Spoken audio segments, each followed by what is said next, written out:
Það skrýtna við ánamaðka að þeir eru tvíkynja.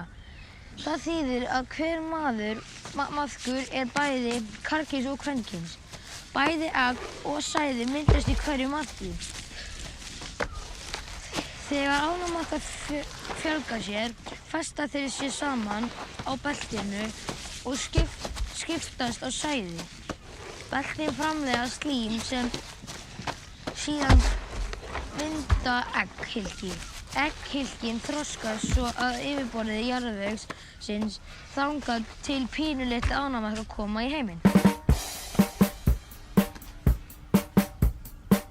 Holan er of djúp.